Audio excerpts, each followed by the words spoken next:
We are live, and I have 3 minutes now, so it should be at least you're live when you're ready. All right.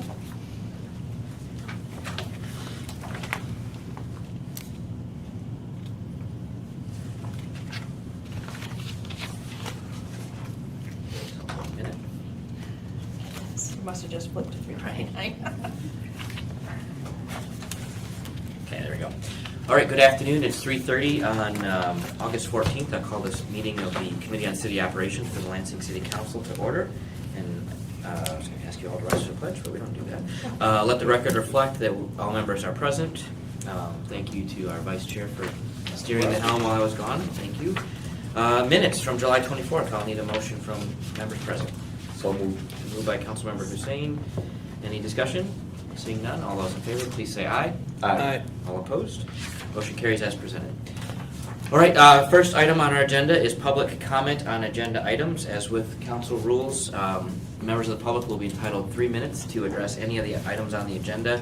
However, if you are a claimant for one of the items, we will have you speak during the item when it's being discussed, unless you'd also like to speak during public comment, but you'll have your opportunity to address the item during the item. So anyone wish to address the committee? I do. Yeah. I'm here for the, I guess it's number 6, public service update about the chip sealing. I'd like to say, you know, this all started over a year ago now. October, I think it was, that you guys had Mr. Kilpatrick in front of you at the dais. He said they'd be addressing it in the spring. Spring came around, he said we'd be addressing it in August. August came around, he said we'll be addressing it in September. We're really, really close. And there's been really no tangible update other than what we've seen on the news, where he did say that repairs would be made. In a discussion with Larry Wallace from Fox 47, he said that Andy disclosed to him that they was going to be out early last week to look at the damages, assess it, and see what could be done for repairs. I don't know if that was done or wasn't done, but it goes a little farther than that to prove the point that when Mr. Kilpatrick said he was in close contact with the company and that they had a plan to come through, that was not the fact. There is no plan at this point, at least as far as I know, as to what they're going to do.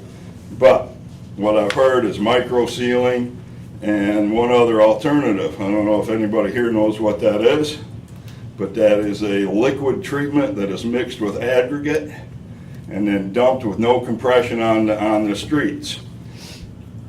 Once again, it's a liquid. It does not work well in areas with curb and gutter, city applications. It's meant for country roads and highways.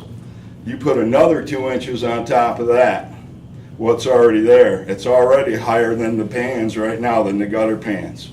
You put another 2 inches on top of that, and you're gonna have a lip through the entire areas. So I don't see where that's even an option. Like I said, I've done some investigation, talked to Mr., I believe his name was Sanford, Tom Sanford in Hazlet. I might be wrong on the last name. Salisbury, Tom Salisbury, on Piccadilly Circle. Same company, same issue. They're rotomilling the entire area. Those people had the resources to sue the government there. They got automobile damage, they got everything. And right now on my Denali truck, I just got done paying $3,800. Insurance covered it. I had to pay the deductible, but $3,800 to get the chips off the front. Now here we are a month later, and I got another stone chip on there. That's a $565 bill. Deductible's $500. So we're at $4,000 and climbing on my vehicle alone in damages from this. Strips of it are sticking to our tires. You're flapping into wheel wells. It sounds like you got a flat tire. The gutter pans are full again. And once again, Mr. Wallace, speaking with Kilpatrick, Andy also told him that it wasn't the same company coming back to do the repairs, that it was another company. So like I've said to council many times, how's this being paid for? Who's paying for it? What's not gonna be done because we gotta go back and pay for this? As a taxpayer, having to pay for this twice is just uncalled for. And it's not just my area, it's many areas throughout the city with the same damage. Thank you, Mr. Sharp. Anyone else wish to address the committee? All right, we'll move on. The first item is a resolution accepting jurisdiction and control of a portion of the Bolter Drain. Dan? Yes. Bolter Drain is in the southern part of the city. It became part of the city when that part was annexed in 1960. There was a lot of development in the 60s. A lot of stuff happened that might not have been legal by drain code or by other means, but we have a mess down there with what we call the Bolter Drain. The city owns part of it, the county owns part of it. We've been trying for 20 plus years to get a resolution to it. The drain commissioner has said, had it reviewed by his lawyers, and they determined the best method of cleaning this up was to give the Bolter Drain that is north of I-96 to the city, which is, I think, to our advantage, because if the drain commissioner is forced to keep it, they will at some point need to bring it up to code, and for them that means a project similar to Montgomery Drain or Groesbeck Park 2, which we're still paying assessments on and will be for years. It will also help development down in that part of the city, because there are currently existing drain commission easements that if they were City of Lansing easements, we would allow the construction of parking lots over the top of, but the drain commission has said they would like to retain those in case they need to put in rain gardens, and that has really hurt some development in the Meyer area. So, you have any questions? Yeah, I have one, maybe before I turn it over to the other folks. The drain commissioner would have to bring it up to code, we do not, is that the? We would maintain it to our current standards that we maintain ours, which, like I say, we don't necessarily see the need to go build rain gardens, waterfalls, things along that lines. I mean, we make certain that we meet federal and state standards for water quality, but we would probably just repair what we have. Okay. Any questions from kids? No, that was my question. So if they're going to relinquish the transfer jurisdiction to the city of Lansing, I wanted to make sure that, because we still have to maintain. We still have to make sure that, comport with state law, federal law, that it's, obviously up to code. So I just wanted to make sure it wasn't going to cost the city more than it sounds like it will. Thank you. It will probably cost us less if we take it over. Perfect. Okay. Great. Councilmember Koski, anything for you? No, that was my question.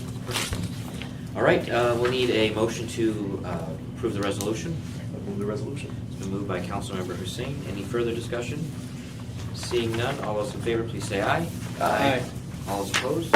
Motion carries. This will be on tonight's agenda, along with item B, which is a resolution for sewer easement acceptance for 6250 South Cedar Street, 501 East Edgewood Boulevard, which is the attachment as in front of you. Yes, I've provided you a picture of the easement. At the far left side of it, it's where it's coming off of Edgewood Boulevard, moving north in front of an apartment building, and then there is the I call it the F&M Plaza, but that was what it was back in the 80s. I think it's Cedar Edge now. And when this was constructed back in the 1980s, it was constructed to city standards for sewer, sanitary sewer. But for whatever reason, and I can't tell you what that was, they wanted it to remain private. under current codes, that back then it was legal to go have all these buildings serviced by one sewer, a private sewer. Then, in around 2000, we adopted the Michigan Plumbing Code. Michigan Plumbing Code requires buildings on separate parcels have separate connections to a public main, not a private main. And so when they started doing lot splits in this plaza for the Panera Bread and the Chipotle's that they're planning and other assorted properties there, we said, we really need to go get this to be a public sewer. And so one of the steps in doing that is getting an easement for it. That's what's before you. They are going to do the necessary repairs on that line to bring it up to current standards. And when that happens, and if we have the easement, we can then formally accept the sewer, and then these new parcels will have a public sewer to connect to. Any questions? All right, Councilman Thompson. No questions. All those in favor, please, I need a motion, rather. I did. Oh, you did, okay. Motion moved by Councilmember Hussein. All those in favor, please say aye. Aye. All opposed? Motion carries. Thank you, Dan. Next item is item D. It is a claim appeal, number 1963. Hamid Katawazi for $492.40 in board fees at 1017 West Hillsdale Street. If you'd like to join us, we have, This was tabled Okay. at the last meeting, so we would need a motion to remove. all right, So moved. moved by Councilmember Hussein to place the item before us. All those in favor, please say aye. Aye. All those opposed? Motion carries. All right, now before us is the item, claim 1963. Is anyone here to address? Yep, Oh, right okay. there at the end. Yep. But, no, I'm sorry, Walter Allen, and then this would have gone to claims review, which Emily can speak to. Walter, why don't you kick us off, and then Emily can. Okay, so the premise officer arrived at this property doing a 360 tag monitoring inspection on February 15, 23. And upon inspecting it, they discovered that the front window was missing. The property was open and accessible. The officer contacted the border crew, and the property was secured. So we recommend denial of the claim.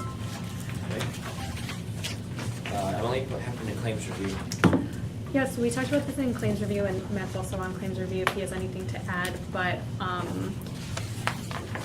the window was open, they boarded it up, the defendant or the claimant said that, they had purchased windows to do the work themselves, which is, great, but also at the time of the violation, the window was not in the window spot, so that was why we moved to deny.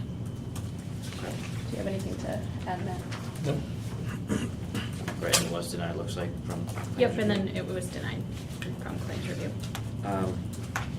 Sir, would you like to address the committee?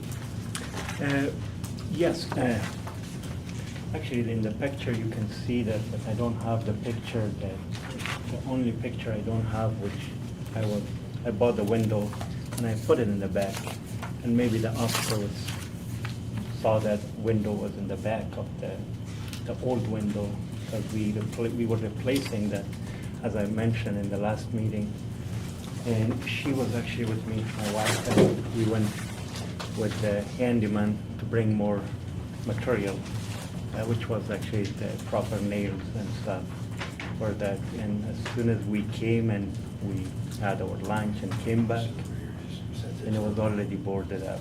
And we bought that from the window from the Habitat Humanitarian, and I was trying to get the receipt from them, if that's acceptable. The Habitat is closed all last week. بودا پشتش مونده بود ورسی تخته کامریم بود 5 سانتیر نشد کامریم بود تخته رو زده بود ورسی هم در پشت ورسی بیا چسبانده بود قطعاده بود. She cannot speak English, but same thing. The window was in the back, and once we came, same thing. It was already boarded up. Okay. It was already boarded up. Why was this tabled last month? So, He wasn't here. Oh, got it, okay. Perfect. no, he was here. I think that we tabled this because we asked for proof of a receipt. Yes. Oh, yes, Oh, yeah, yeah, this you're is the right. one. You're Yeah. right. Yeah. Yep. If you can still like give me, tomorrow they're gonna be open, I can bring that receipt. I don't know if that's another chance for us. And so that was not satisfied? Okay. Walter, do you have a date for when they were out to inspect? Yes, February the 15th, Oh, so they went out the same day? 2020. They boarded the same day we were there. Is that typical? Yes.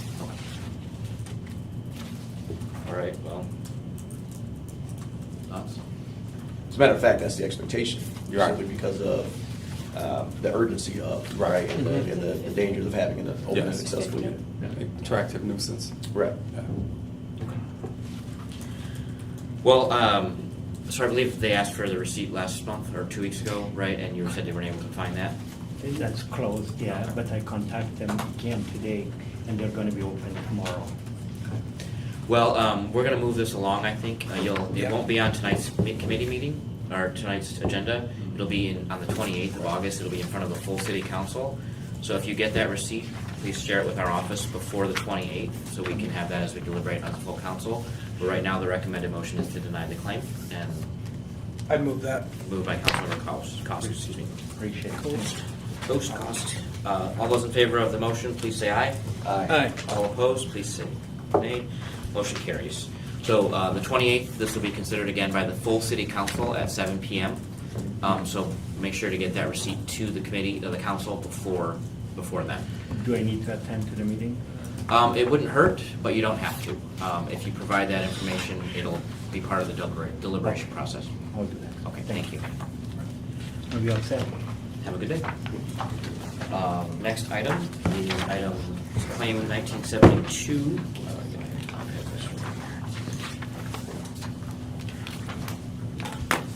It is an appeal for 1972, Rodolfo Perez for $640 in trash fees at 810 McKinley Street.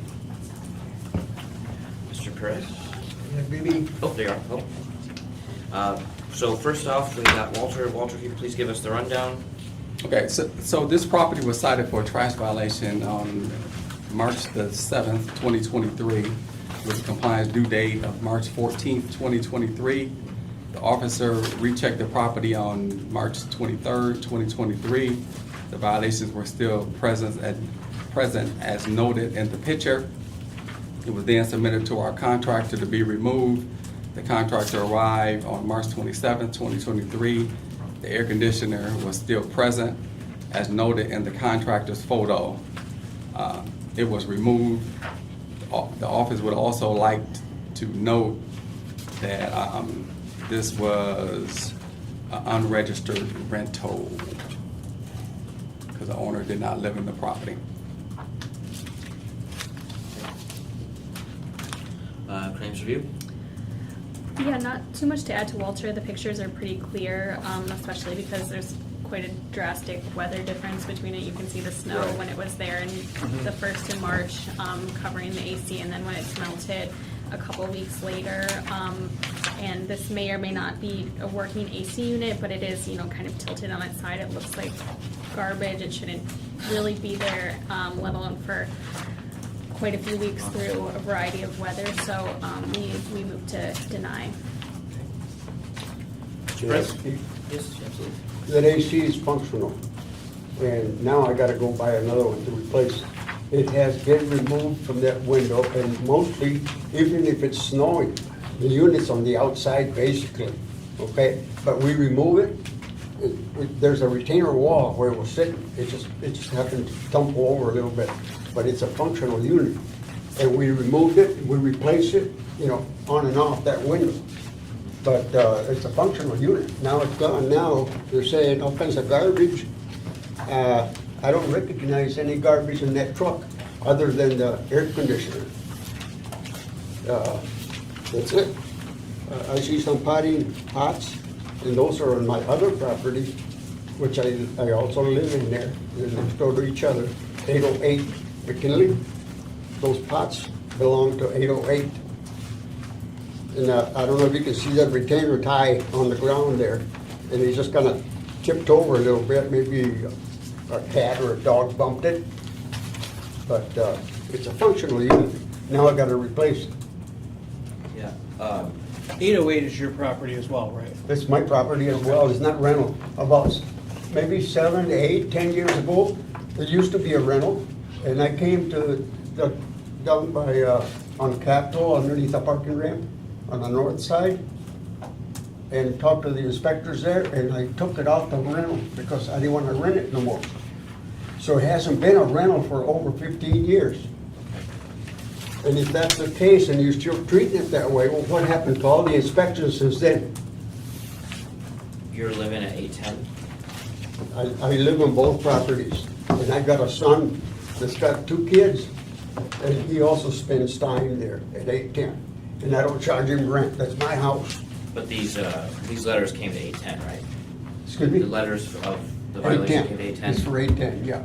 I live on 808. Yeah. And- No, I'm saying, yeah. And that's- 810, that's both fine. properties, I mean, shit, they're next door to each other. Yeah, no, this is, the hearing today is not about whether it is or is not a rental. I Oh, think that was okay. just a note. That's not in all in consideration here. All right, My question is, you live at 810 and the letters were sent to 810. right, You received them. yep. You received notice of the violation and did not move the air conditioner between the several weeks between citation No, and because removal. it was gone, maybe they took it out. Shit. I really don't know what to tell you. All I know is that was a repeating process that we do. Take it out, set it over there, clean house, do the windows, and then 2 or 3 weeks later, put it on. When it was taken off, there was snow on the ground. We had no reason to put that AC back in. Yeah. Well, on March 7th, we sent a letter telling you that had to be removed. And 3 weeks later, it was removed by the city. Yeah. Well, So it's pretty clear that even if it wasn't just, it was in violation of the ordinance, and you're given ample notice to remove it. So unfortunately, we'll have to deny the claim like claims review committee. That's fine. I'm sad to say, I did not get that notice of the unit being a bother to the city, okay? I mean, it's evident that that's the only thing that's sitting there in the whole yard, and it's off to the side of the house. It's ridiculous. Yeah, so I would move to deny the appeal in full. There's a motion. All those in favor, please say aye. Aye. All opposed, motion carries. Sir, this will be on the agenda for the city council on the 28th of August. Item F, claim appeal number 1941 for Michael Arafat on behalf of AFT Realty LLC for $810.20 in board fees, 3700 South Waverly. Yes. You may join us at the table if you wish. Mr. Allen, if you could give us the rundown real quick. Oh, yes.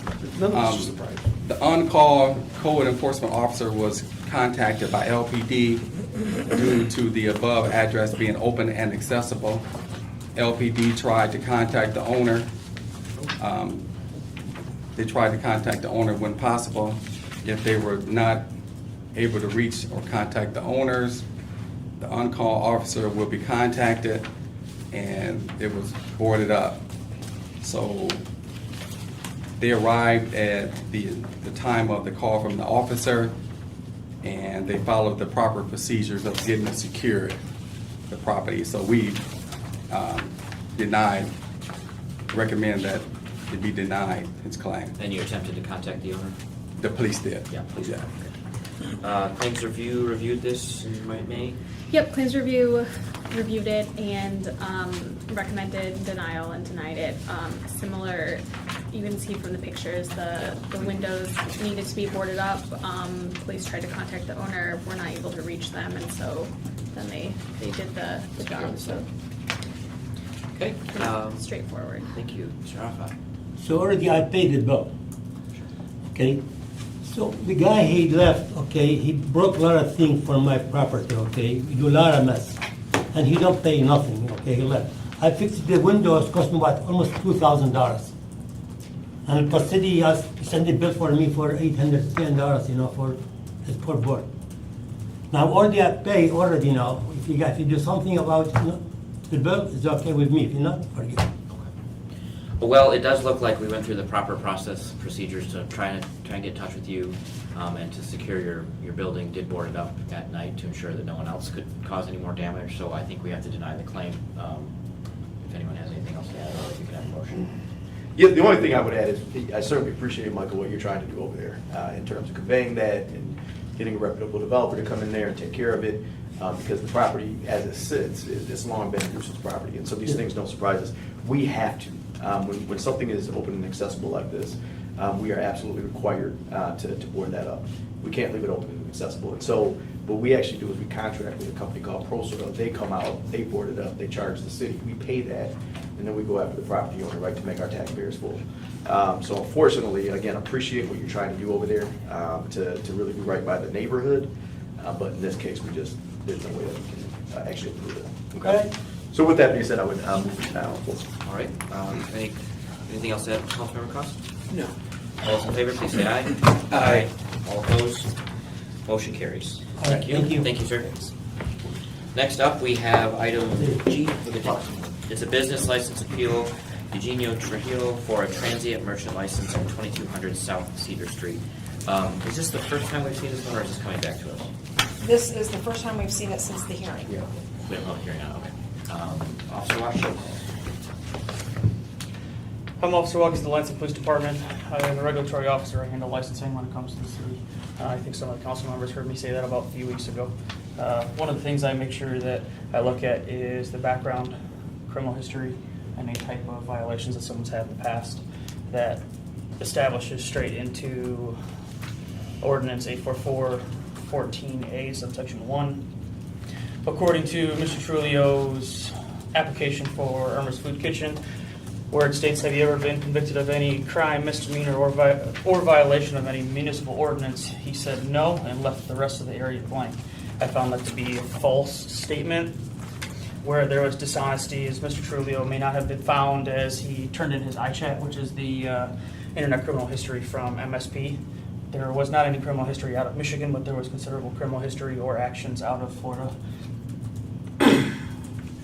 I can start with the citations, considerable citations from 2007 to 2018 when it comes to expired registration, not wearing a seatbelt, expired driver's license, again not wearing a seatbelt, speeding, failure to stop at the stoplight, again operating a vehicle with expired registration.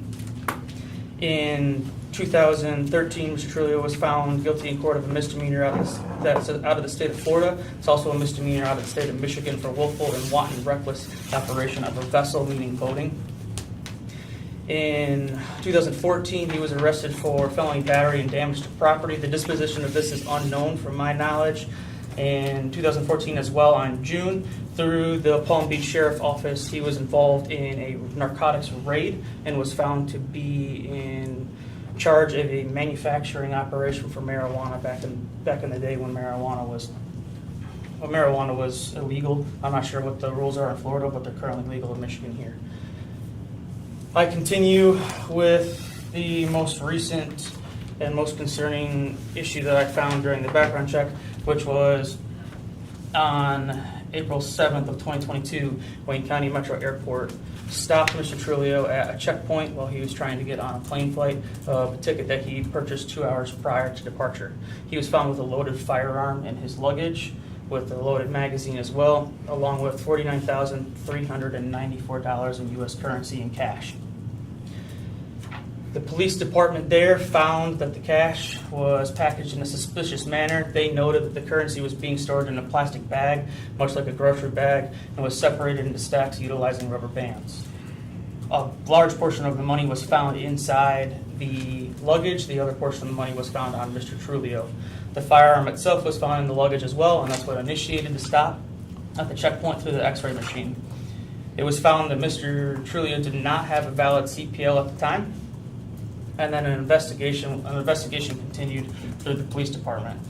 Their investigation continued based on the fact that a large sum of money and a firearm involved is commonly found to be appropriate with criminals who traffic narcotics or are trafficking money across state lines.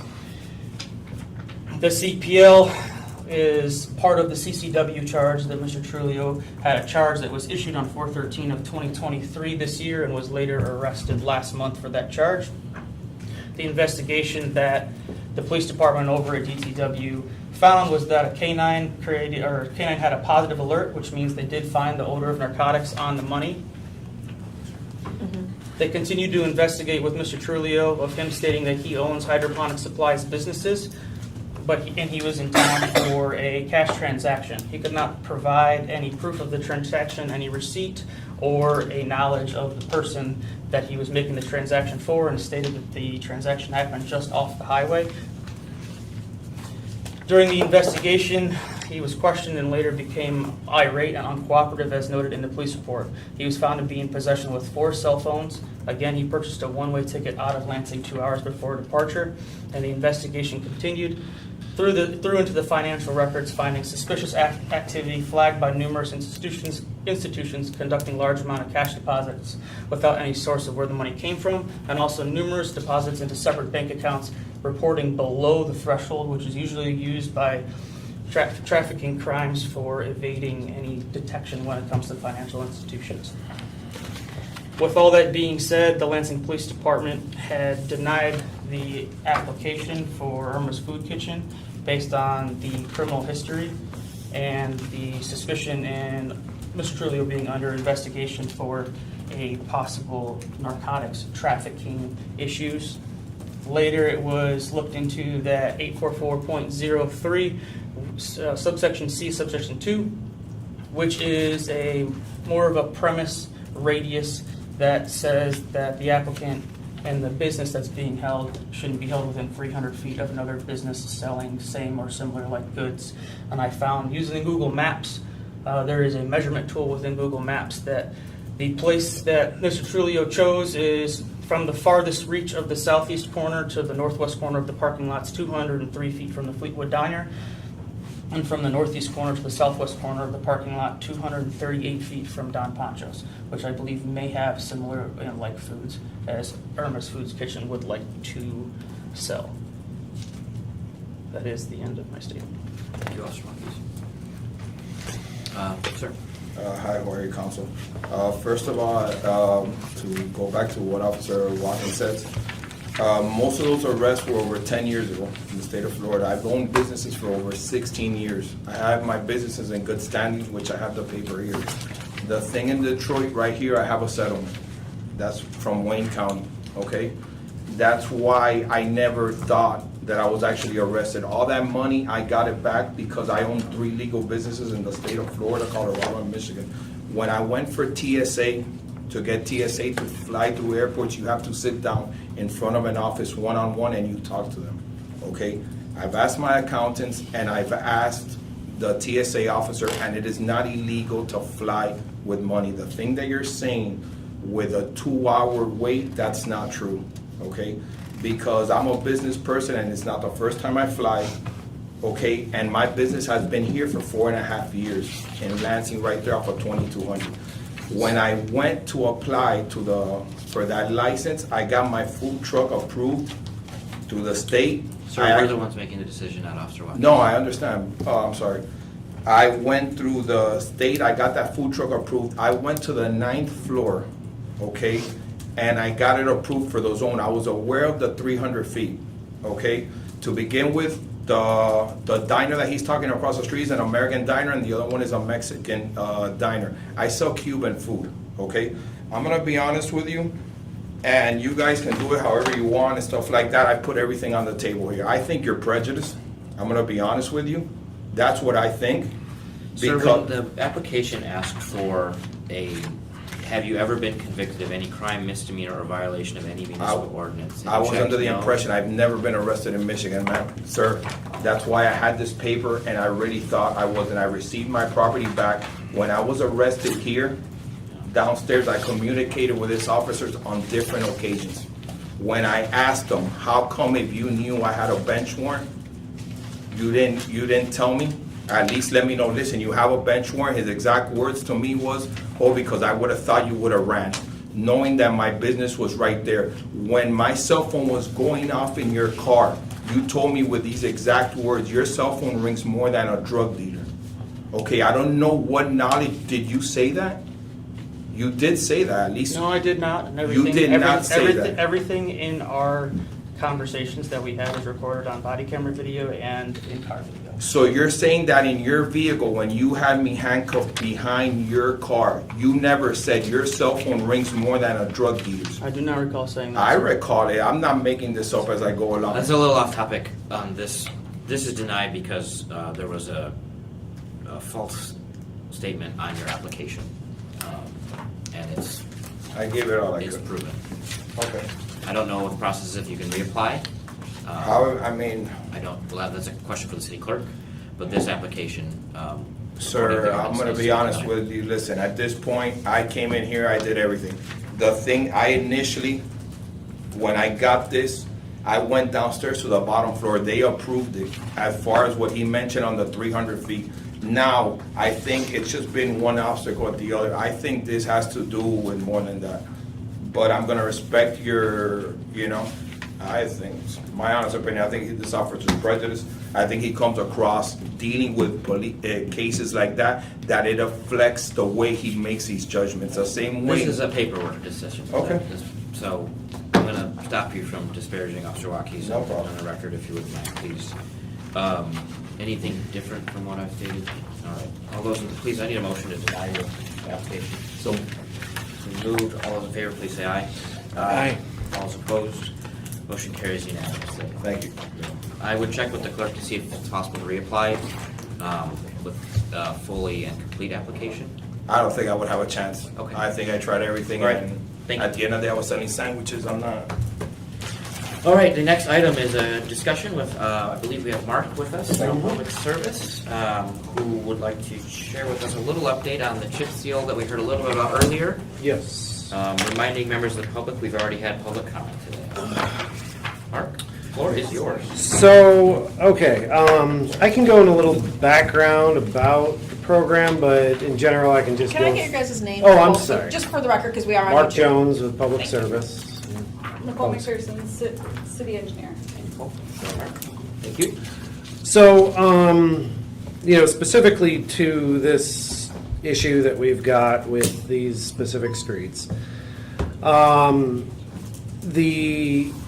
been doing this program since 2019. We've been trying to find ways to kind of stretch our budget and make our roads last longer. So, in 2019, 2020, 2021, we had no issues with any of these projects. So last year, we've ramped our program up from like 1.5 miles in 2019, and last year we did like 11 miles of this chip seal. And we ran into some issues in the fall of last year due to, I think the contractor was a little stretched thin. They didn't have good quality control, and so we had about 4 streets that we lost some of the chip seal material on, and that would be Cooper, Poxon, Clark, and Maryland. So we've been in discussions with the contractor basically since it happened, every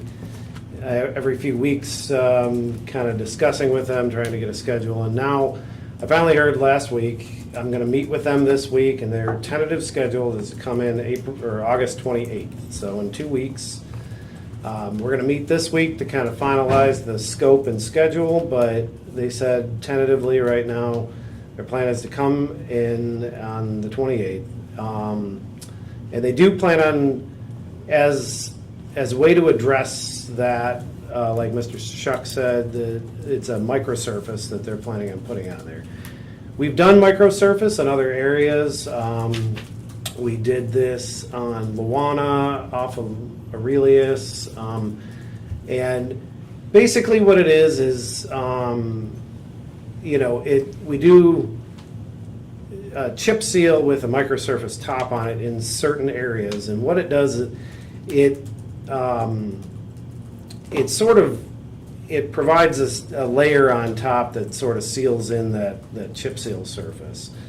I know several other communities. We've got Kalamazoo, Grand Rapids, Ingham County, Kent County have been doing these kind of treatments for 15, 20 years now and have had pretty good success with it. And so that's kind of why we've kind of moved to this sort of program.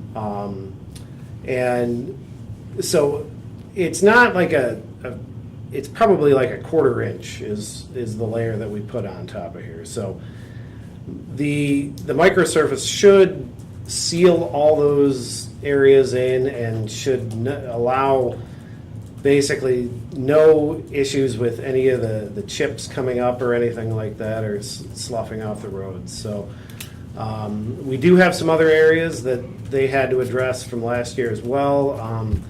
On Wabash and Schaefer, we had some areas where we had I call it a washboarding effect, where we had some small bumps in the road, and it kind of like when you drive over a certain mile an hour, it really like kind of shakes your car. And so they're going to come in and kind of have a screed and put another layer of microsurface on that should smooth out that surface. We've also got some areas on the north end of town, Frederick, Cedar community, that had some loss of material up there as well. So we're going to put another layer of microsurface up there. So all that said, it should be, end of August, early September that we deal with this, and then they are on the schedule to do a couple other chip seal streets. They're planning on doing Holmes Road from Waverly to Pleasant Grove, and then Keystone and Executive down by Miller and Penn area. So, You said they're going to come in on the 28th. Is that when they start work, or is that when they're going to assess the work? we're going to assess the work this week. Oh, okay, got it. And then their tentative plan is to be in the with crews on the 20th. Of the 11 miles done, how many miles? Oh, right. And the city will not be paying for any of this. Okay. This is all on the contractor's dime because they, this is part of their punch list items, and so. Any questions? So, just remind me, who was the contractor? Pavement Maintenance Systems out of Imlay City. Pavement Maintenance Systems. Yes. And this is the same contractor we're going to use for future work. Well, I think, they're coming into town. We're going to deal with, we've scaled back their work this year to just, like I said, last year we did 11 miles. This year it's scaled down to about 2 miles. But we've kind of renewed their contract throughout the years. And based on last year's work, I think it's kind of a newer program, and so we've been kind of learning as we go. And I think now that we have more tightened down specifications and things, we'll probably package it together and go out for a new bid over the winter with updated specifications and make sure that we get some better quality control and oversight of these projects. Yeah, so I wanted to make sure that because we've been promised, right, that those specifications were going to be updated, and then certainly, Yeah. I would suggest going out for a bid. Yeah. So yeah, is this the same company that we used 19 through 21? There was a different contractor in 2019. 21 was the same contractor, and they did 7 miles in 2021, and they bumped it up to 11 last year. So, Mr. Shutt spoke to Hazlitt and this idea of rotomilling. What is rotomilling? It's we call it, it's milling. It's basically just kind of grinding off an inch or two of pavement, or depending on how deep you want to go, you can. It's essentially just grinding off a layer of asphalt and coming back and paving it through. So. Okay. So they did Michigan Avenue, right? Yeah, I in think so. 2016, Yeah. I think that was. But it's a common. I guess my concern is, and I'm trying to think of the best process for it, but if we, part of the issue was that they didn't come back in a timely way and Correct. seal it, right? Yeah. And so we lost a ton of material. And so now you're saying that we're going to come back with a micro seal, and the question is, what are we sealing? And with regard to the material that we've lost, is that going to affect the integrity of the project moving forward?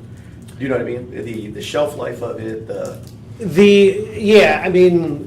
thing with chip seal, it's like I don't think it would be a good used to try to re-chip seal it because you could end up with the same issues. But a microsurface, basically, if you go down Lawana or Chicory or any of those streets that we did the microsurface, it basically looks like a paved road, but it just doesn't have the longevity, but it costs us, 10% of a regular paving project. So when you come in with this microsurface, it's, it's not a perfect one-to-one analogy, but I kind of liken it to like a ice cream cone that you dip in the chocolate, and it's got a kind of a shell on top of it, and it's a little more flexible than that, and so I think it's frankly a better product than a chip seal. You get longer shelf life out of it, but they're going to do it for free, so because they need to. So right. So and chip seal costs us like $2 a square yard, whereas microsurface is more like $5. Okay. So I feel it's a better product that we're getting, and it should be a longer shelf life as well. So. Okay. For the new roads, if I may, this year we did tighten our specifications. We did add additional Yes. Stipulations as to when they need to come back to put down the sealant. We put liquidated damages on them, saying if they don't come back with this time, you're fined $500 a day, things like that. So there are a lot more penalties toward that kind of thing. And can I ask just one? And I guess, if in fact what Mr. Shuck says is true about maybe a more substantive fix in Hazlet, could it potentially be because they just had a better contract at the outset with better clawback language? Or no? I don't know the specifics of that. I have heard that they went in and they did a chip seal and folks weren't happy with it. So I don't know if the community paid for that or if that was the contractor, but the mill and resurface that they did there, that is not something that pavement maintenance systems would be able to do. You'd have to have a paving contractor to come in and do that. So I would assume that it was paid by the community, but I don't have the specifics on it, so I don't know for sure. So I'm wondering if you could reach out to someone over in Meridian Township and Yeah, find yeah. out how that worked out. Okay. I think I because that type of the milling and resurfacing is obviously superior to any of these things. Correct. Yes. But It comes with the price, right. honestly. So And we do provide, we have 2 other projects you can go over, east side and west side projects that were just reviewed over the past couple months that we're moving forward, and those are the milling and resurfacing projects. So like your Sheldon Street is one of the ones that is on that project. So Does everybody get to read the emails I send? Was 2019 the first year we did chip seals in the city? Ever? Yes. Well, we did a microsurface back in 2008, but I wasn't here then. I didn't know exactly the specifics of it. It was sort of a pilot project back then, and but the way I kind of looked at it was, it's easier and cheaper to change the oil in your car than it is to wait for the engine to blow up and replace it. So that's kind of what. It's, you drive on these streets and maybe the first year it's pretty rough, but, over the course of the next 2 to 3 years, it pretty much smooths out, and you basically can't tell that we did anything, but it. But it does sound there were mistakes made and they're being worked. Correct, yes, and we have been working to resolve those, and like I said, they should be coming in end of the month to address it. And then, just real quick, I'm sorry, the streets that are over by Cooper Avenue, so I have little buckets at home full of the road. So are they gonna look further beyond in that area? Yeah. Other places they did because it sounded like you said 3 streets, but I wanna make sure that they're getting everything that was, not right over there. That's the intent this week, to meet with them. I did drive basically every street that we did last year just this morning, and just to double check everything. And those 4 streets were the ones that were the only ones really that had any loss of stone at all. All the rest of them, it's pretty tight, and I think it's in pretty good shape, so. But, yeah, so, but yeah, I will be going with the contractor to all those areas to verify scope, schedule, and everything, so. All right. Well, thank you for making time for us today. Sure. Appreciate it. Appreciate the thorough response and tightening up the guidelines too, so we don't have to have the conversation next year. Yep. Thank you. That concludes the business for the committee. Is there anything else from members? All right, with that, we are adjourned at 4:21. Depending on the calendar. 4:20.